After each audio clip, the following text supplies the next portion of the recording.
안녕하세요. 맘스티치입니다. 오늘은 양육 쇼크 두 번째 시간으로 아이들은 왜 거짓말을 하는가 요거를 가지고 오늘 이야기를 해볼까 합니다. 대체로 거짓말이 느는 시기가 한 유치원 한 4살 이후 요 정도로 우리가 지금 추정을 하고 있는데요. 그에 대한 이야기를 오늘 이 책과 함께 해보고자 합니다. 아이들은 왜 거짓말을 할까요? 여러분의 아이들은 믿을 수 있을까요? 우리 아이들이 거짓말을 하지 않는다는 그런 믿음이 우리에게 있나요? 정말로 우리 아이들이 거짓말을 안 하고 있을까요? 제 큰딸아이가 초등학교 2학년 때 제 지갑에서 돈을 가져다가 자기 반 짝꿍에게 준 적이 있었습니다. 한 2달가량 얘가 정기적으로 일주일에 한 번씩 그 아이한테 돈을 갖다 줬더라고요. 그래서 토탈 가져간 돈이 한 15,000원 정도?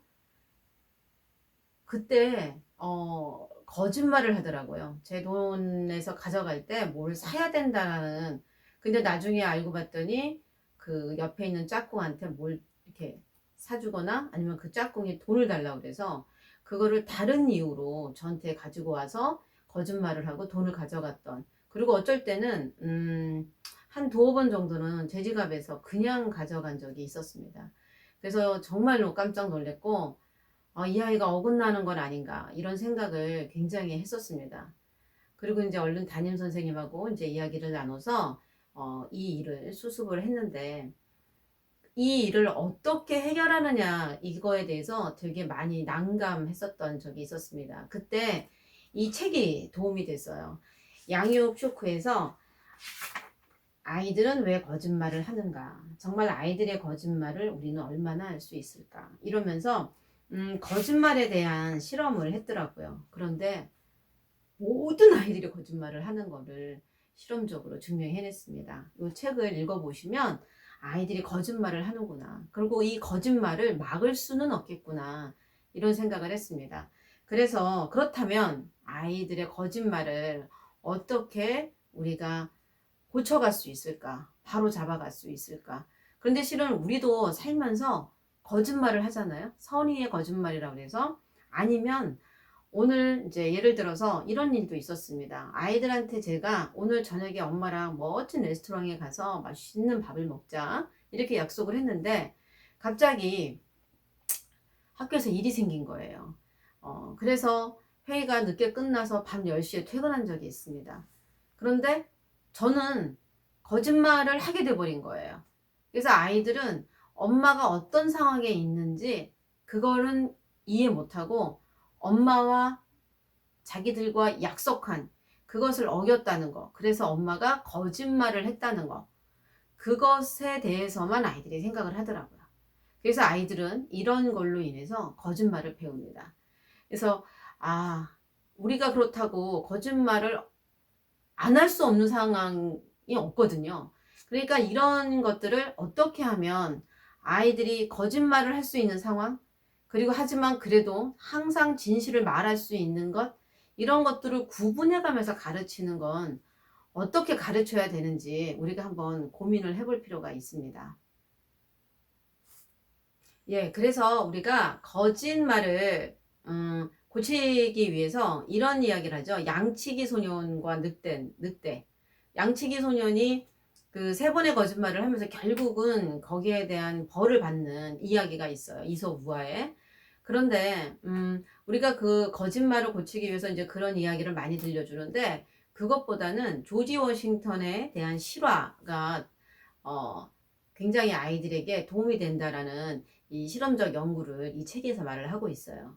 이 조지 워싱턴이 잘못을 했는데, 이때 이 조지 워싱턴의 아버지가 네가 거짓말을 하지 않고 너의 그 솔직한 잘못을 아빠에게 얘기해 준 것이 여기에 있는 숲을 다 잃은 것보다 훨씬 좋다라고, 아이가 거짓말을 하지 않은 것에 대해서 아버지가 굉장히 칭찬을 해주고, 그렇지만 그 다음에 그 거짓말에 대한 책임을 아이가 스스로 가져갈 수 있도록 하는 그런 이야기가 있거든요.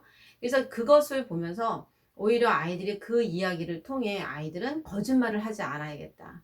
그리고 그 거짓말을 하지 않고 내가 진실을 얘기하는 그 용기를 배우는 것으로써 애들이 거짓말을 고쳐나가는 데 있어서 아이들에게 거짓말에 대한 그 거짓말로 그 벌을 모면하는 것보다 거짓말을 하지 않고 내가 진실을 말함으로써 내가 가치 있는 행동을 하는 그런 쪽으로 아이들에게 이야기를 해줬을 때 훨씬 더 거짓말하는 수를 줄일 수 있다고 합니다.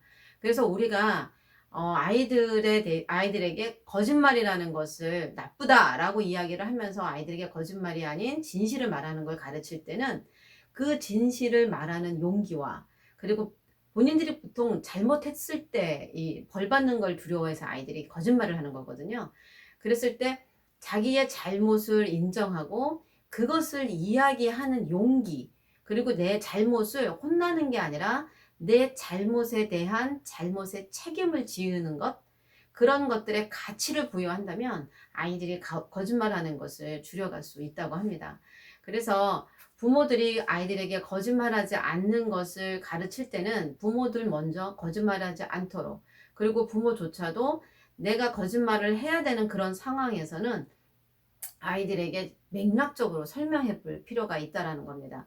그래서 그런 여러 가지 아까 제가 아이들한테 본의 아니게 거짓말을 하게 된 경우 그 약속이 어겨진 거잖아요.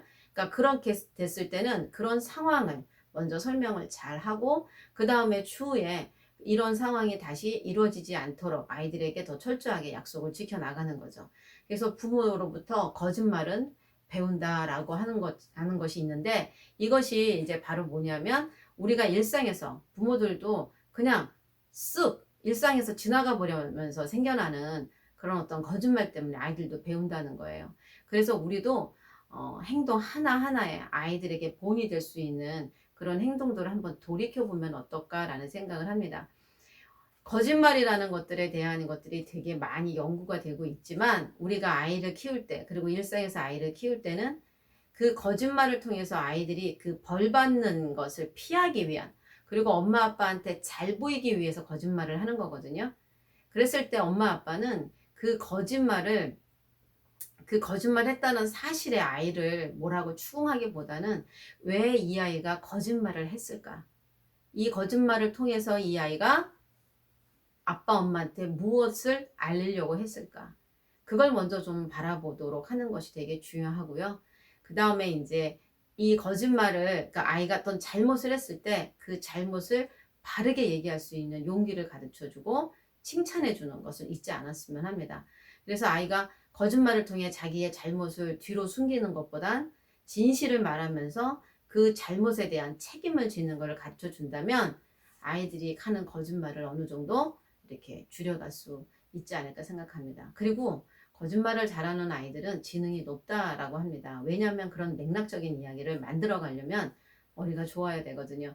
그래서 이 좋은 머리를 거짓말하는 것에 투여하는 게 아니라 좀 더 이 세상을 이롭게 하는 아이로 키워나가려면 우리들의 행동에, 엄마 아빠의 행동에 훨씬 더 본이 되는 우리들 스스로도 좀 돌아봐야 되지 않을까라는 생각을 하면서 오늘 거짓말에 대한 이야기로 이렇게 마무리하고자 합니다.